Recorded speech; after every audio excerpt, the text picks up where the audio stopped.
प्रधानमंत्री नरेंद्र मोदी 13 जुलाई को फ्रांस के दौरे पर जा रहे हैं। इस दौरान वो बास्टील डे की परेड में भी हिस्सा लेंगे। बास्टील डे फ्रांस का नेशनल डे है। इसकी शुरुआत साल 1790 में हुई थी, फ्रांसीसी क्रांति की याद में।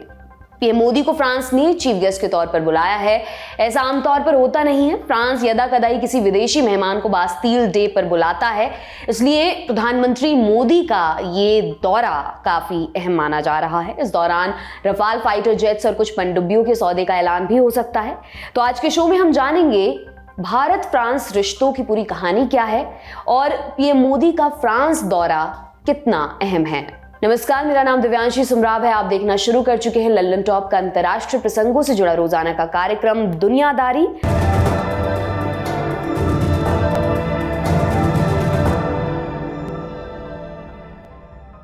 सबसे पहले कहानी भारत फ्रांस की। एक कहानी सुनाती हूं। रानी ने सुना जनता की थाली में रोटी नहीं है। रानी ने जवाब दिया, रोटी नहीं है तो क्या हुआ, उन्हें कहो कि वे केक खाएं।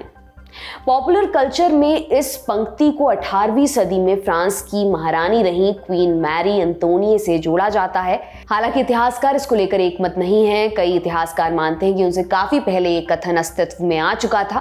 दरअसल फ्रांस में अनाज की कमी को लेकर दंगों का रिकॉर्ड काफी पुराना था। एक कहानी 1529 की है, जब लियोन शहर में हजारों लोगों ने रईसों को लूट लिया, फिर सरकारी खजाने में जमा अनाज को गलियों में बिखेर दिया।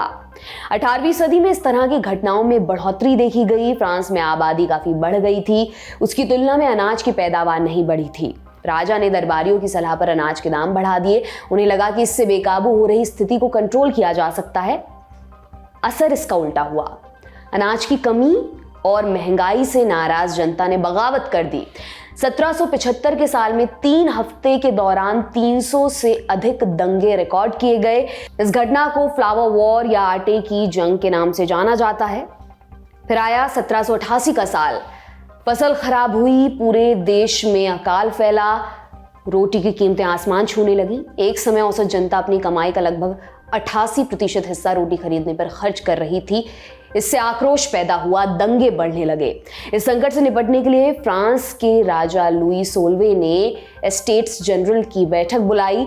एक तरह की संसद थी जो राजा की मर्जी से काम करती थी। एस्टेट्स जनरल को 3 हिस्सों में बांटा गया था, चर्च, कुलीन और आम लोग। थर्ड एस्टेट 97% आम जनता का प्रतिनिधित्व करते थे, मगर उनका दर्जा चर्च और कुलीन एस्टेट से नीचे था। उनकी राय को आसानी से दरकिनार किया जा सकता था। 1789 की बैठक में उन्होंने शक्तियां बढ़ाने की मांग की, लेकिन उनकी बात नहीं सुनी गई। उल्टा स्टेट्स जनरल का दरवाजा बंद कर दिया गया। फिर थर्ड स्टेट के प्रतिनिधि पास के टेनिस कोर्ट में इकट्ठा हुए। उन्होंने नया संविधान और नई संसद बनाने की शपथ ली। इसे टेनिस कोर्ट की शपथ के नाम से जाना जाता है। बाद में चर्च और कुलीन धड़े में से कई सांसदों ने थर्ड एस्टेट को ज्वाइन कर लिया। हारकर राजा को इसे मान्यता देनी पड़ी, लेकिन राजा अपना वर्चस्व छोड़ने के लिए तैयार नहीं थे। उन्होंने पेरिस से आर्मी बुला ली और सुधार का इरादा रखने वाले मंत्रियों को बर्खास्त करना शुरू किया। 12 जुलाई को जनता के सब्र का बांध टूट गया।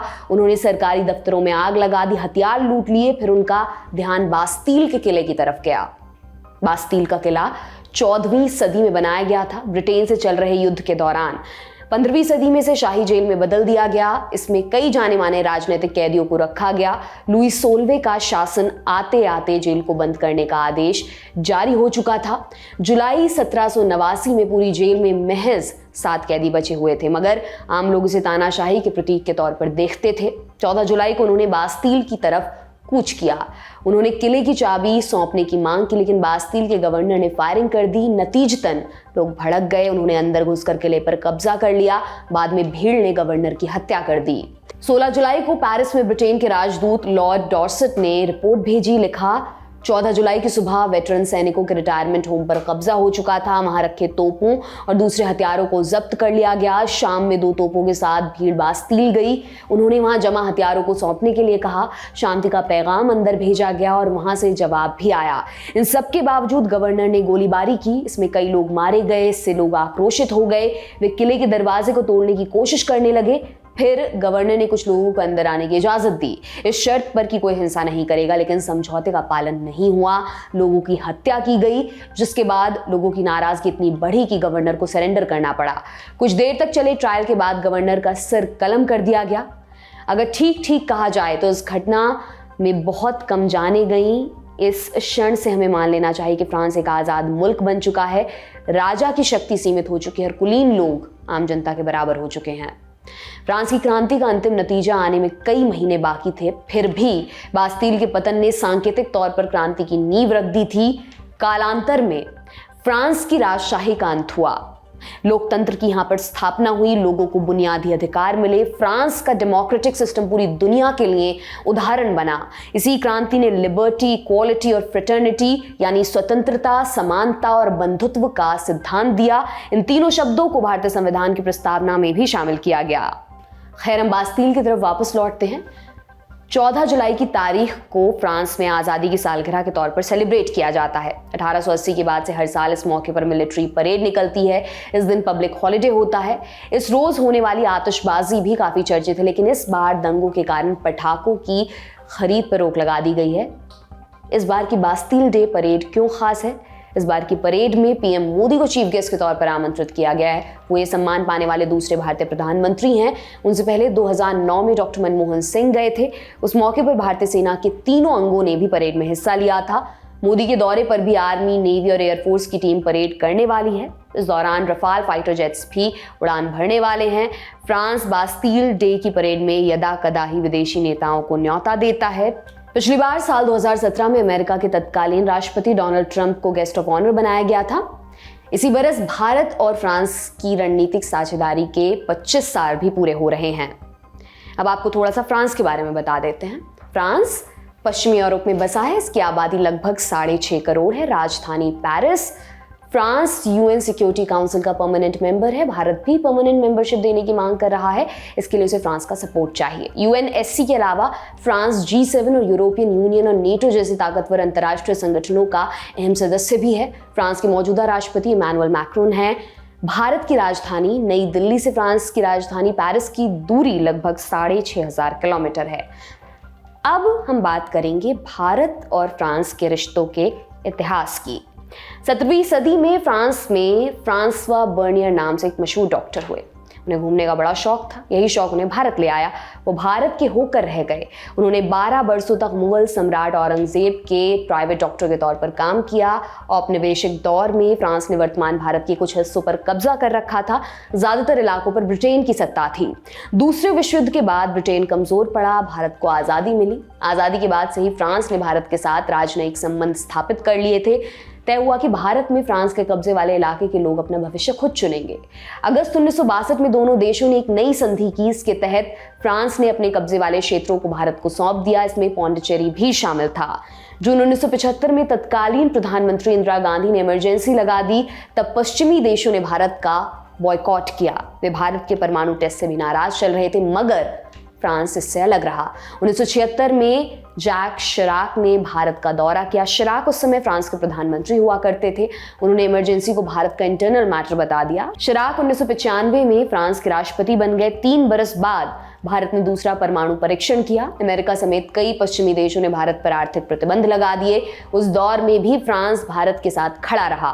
वो 1998 में भारत के दौरे पर भी आए थे।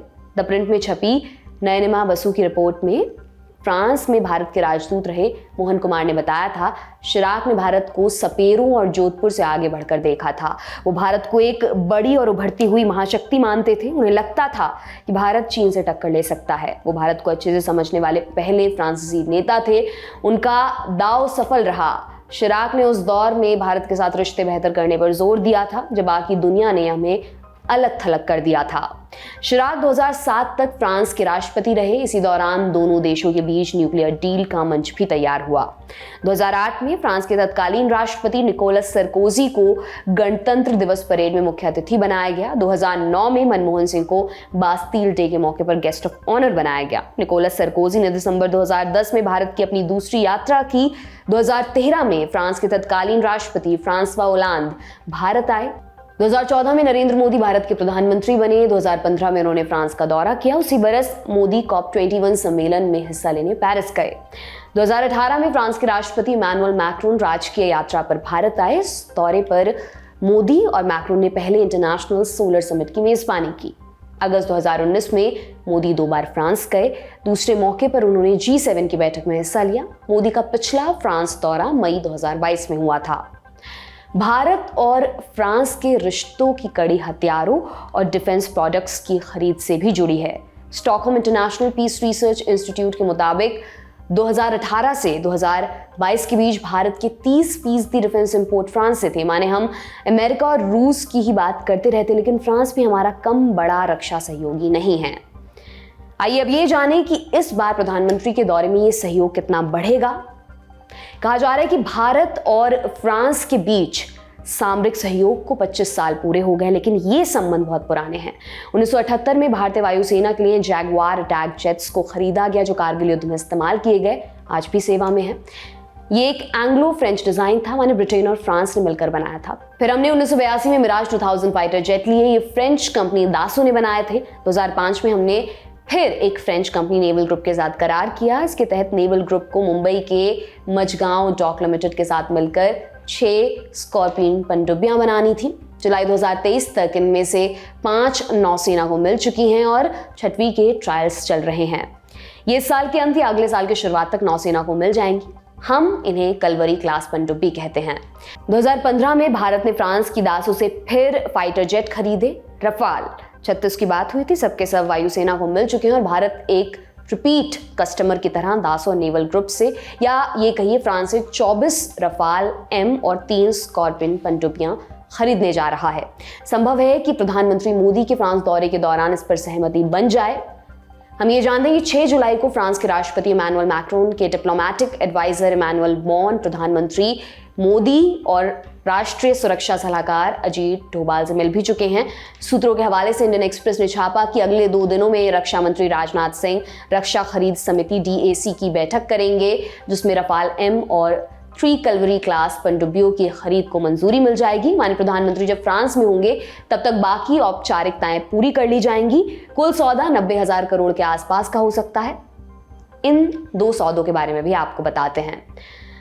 रफाल M भारतीय नौसेना के पास 2 एयरक्राफ्ट कैरियर हैं, INS विक्रमादित्य और INS विक्रांत। विक्रमादित्य से MiG-29K विमान ऑपरेट करते हैं। बीते दिनों जब INS विक्रांत नौसेना में शामिल हुआ तो एक अजीब स्थिति पैदा हुई। कैरियर तो मिल गया, लेकिन एयरक्राफ्ट अभी तक नहीं आए हैं, इसीलिए हम विक्रांत से भी MiG-29K ही ऑपरेट कर रहे हैं। भारतीय नौसेना इसी से बचना चाहती है, इसलिए वो लंबे समय से 57 नेवल फाइटर खरीदने की कोशिश कर रही है। दिक्कत यह है कि नेवल फाइटर एक बेहद जटिल तकनीक वाला विमान होता है, इसीलिए दुनिया में इन 3 लोग ही इन्हें बना पाते हैं। रूसी फाइटर हम खरीदना नहीं चाहते थे क्योंकि उनसे जैसे प्रदर्शन की उम्मीद थी वो मिला नहीं, तो हमने बाकी 2 बड़े खिलाड़ियों अमेरिका और फ्रांस की तरफ देखा। यहाँ भी एक कंपनी ही है जो ये काम कर सकती है। अमेरिका में बोइंग और फ्रांस में दासो। इन दोनों से कहा गया कि आइए और हमारे यहाँ डेमो दीजिए। 2022 में बोइंग अपना FA-18 सुपर हार्नेट और दासो अपना रफाल M लेकर गोवा स्थित नौसेना के फाइटर बेस INS हंसा पर पहुंचे। यहां नौसेना ने दोनों विमानों को अपनी जरूरतों के हिसाब से टेस्ट करके देखा। 2023 की शुरुआत में जानकारी प्रेस में लीक हुई कि नौसेना ने सरकार से रफाल M पर मुहर लगाने को कहा। इसके पीछे एक कारण ये बताया गया कि वायुसेना पहले से रफाल फाइटर उड़ा ही रही है, तो हमें ट्रेनिंग, मेंटेनेंस और रिपेयर आदि में अपने अनुभव का फायदा मिलेगा। ये एक बड़ी वजह है कि हम अमेरिका की जगह फ्रांस से नेवल फाइटर ले रहे हैं, जबकि बोइंग ने जो लाल कालीन बिछाया था उसे इग्नोर करना बहुत मुश्किल था। रफाल और रफाल M सुनने में एक जैसे लगते हैं और कुछ मायनों में ये एक जैसे हैं भी, लेकिन ये दोनों बहुत अलग अलग फाइटर जेट्स हैं। रफाल M वो सारे काम कर सकता है जो वायुसेना वाला रफाल कर सकता है, लेकिन वो ये सब करते हुए एक 250 मीटर लंबे जहाज से टेक ऑफ कर सकता है और लैंड भी कर सकता है। एक तैरते हुए नौसैनिक अड्डे पर उतरने के लिए इसमें एक हुक लगा है, जिसकी मदद से एक वायर के सहारे सेकेंड्स में रुक जाता है। इसके पांव माने लैंडिंग गियर इतने मजबूत हैं कि ये जहाज पर उतरने से लगने वाला झटका सह सकता है। हवा में अगर किसी दूसरे जेट को फ्यूल की जरूरत पड़े तो अपना फ्यूल उसे उड़ते उड़ते ट्रांसफर कर सकता है। ये सारी खूबियां IOR माने इंडियन ओशन रीजन में भारत की रक्षा जरूरतों के मद्देनजर बेहद जरूरी हैं। ऐसा नहीं है कि रफाल M सिर्फ समंदर पर प्रभावी होगा, हम जब चाहें इसे जमीन से ऑपरेट कर सकते हैं और तब ये वायुसेना के बाकी जेट्स की तरह ही काम करेंगे। चीन के साथ जब लद्दाख में अनबन हुई तो नौसेना ने भी अपने फाइटर जेट्स वहां तैनात किए थे। कलवरी सब। अब आते हैं स्कॉर्पियन या कलवरी पनडुब्बी पर। स्कॉर्पियन दरअसल स्कॉर्पियन ही है माने बिच्छू, फ्रेंच भाषा में उच्चारण बस बदल जाता है। जैसा हमने बताया 6 पनडुब्बियों का सौदा 2005 में हो गया था। तब से अब तक माने 18 साल से भारत ने एक भी अटैक सबमरीन का सौदा नहीं किया, बस बातें होती रहीं। Project 75, project 75I, project 75A, project 76, लेकिन सब तय करके पनडुब्बी बनना शुरू हुई, ये नहीं हो पाया। कई विशेषज्ञ मानते हैं एक बड़ी सामरिक चूक थी, क्योंकि इस दौरान न सिर्फ चीन बल्कि पाकिस्तान ने भी पनडुब्बियों पर बहुत ध्यान दिया। दूसरी दिक्कत ये थी कि मझगांव डॉक लिमिटेड, जहां फ्रांस और भारत मिलकर पनडुब्बी बना रहे थे, वहां स्कॉर्पियन वाले प्रोडक्शन लाइन खाली हो गई थी, क्योंकि सारी पनडुब्बियों का प्रोडक्शन पूरा हो गया था। हमारे इंजीनियर्स ने सालों लगाकर जो महारत हासिल की, उसे यूं ही जाया होने का खतरा था। फिर हमारी पुरानी पनडुब्बियां उम्र के चलते रिटायर होती रहीं और अब तो कुछ सालों में स्कॉर्पियन पनडुब्बियां भी रीफिट के लिए जाएंगी, माने तब वो महीनों सेवा से बाहर होंगी। ऐसे में नौसेना के पास पनडुब्बियों का भारी संकट खड़ा हो गया था, वो भी तब जब भारत के प्रतिद्वंदी तेजी से अपनी ताकत बढ़ा रहे थे। ऐसे में सरकार के भीतर ये विचार पनपा कि जब हम नई पनडुब्बियों का ऑर्डर नहीं निकाल पा रहे हैं, तो जो पहले से बना रहे थे उन्हीं का ऑर्डर बढ़ा दिया जाए। यही है वो 3 पनडुब्बियों का सौदा जिस पर प्रधानमंत्री मोदी के इस फ्रांस दौरे में समझौता होने के आसार हैं। इसके अलावा फ्रांस और भारत के बीच डिफेंस टेक्नोलॉजी के ट्रांसफर पर भी समझौता हो सकता है। डिफेंस एक्सपर्ट्स के मुताबिक फ्रांस ये भी चाहता है कि भारत एयरबस हेलीकॉप्टर नाम की कंपनी से NH-90 हेलीकॉप्टर भी खरीदे। 2021-22 में दोनों देशों के बीच व्यापार लगभग 1 लाख करोड़ रुपए का था। इन सबसे इतर फ्रांस भारत का इंटरनेशनल मंचों पर समर्थन करता है। फ्रांस ने भारत को UNSC का स्थायी सदस्य बनाने की वकालत भी की है। दोनों देशों ने जलवायु परिवर्तन पर लगाम लगाने के लिए 2015 में एक अंतर्राष्ट्रीय गठबंधन बनाया। इसका नाम इंटरनेशनल सोलर अलायंस रखा है। इसकी स्थापना PM मोदी और उस समय फ्रांस के राष्ट्रपति रहे फ्रांसवा होलांद ने मिलकर की थी। भारत और फ्रांस ने मिलकर अंतरिक्ष में एक दूसरे के साथ सहयोग पर भी कई समझौते किए हैं। भारत की स्पेस एजेंसी इसरो और French national centre for space studies ने भविष्य में एक साझा मंगल मिशन की बात भी कही है। दोनों संस्थाएं स्पेस में घूमने वाले मलबे की समस्या को हल करने पर भी काम कर रही हैं। भारत और फ्रांस के बीच कई राजनीतिक मुद्दों पर भी चर्चा हो सकती है। इनमें इंडो पैसिफिक रीजन में चीन का बढ़ता प्रभाव, अफगानिस्तान में मानवाधिकार हनन और पाकिस्तान का आर्थिक संकट शामिल है। इन सबके अलावा भारत में होने वाली G20 मीटिंग को लेकर भी बात हो सकती है। इस दौरे पर हमारी नजर लगातार बनी रहेगी। आप बने रहिए दी लंदन टॉप के साथ। और आज का दुनियादारी दोस्तों यहीं पर समाप्त होता है। कल फिर आपसे मुलाकात होगी, इसी उम्मीद के साथ मैं विदा लेती हूँ। शुक्रिया, शुभ रात्रि।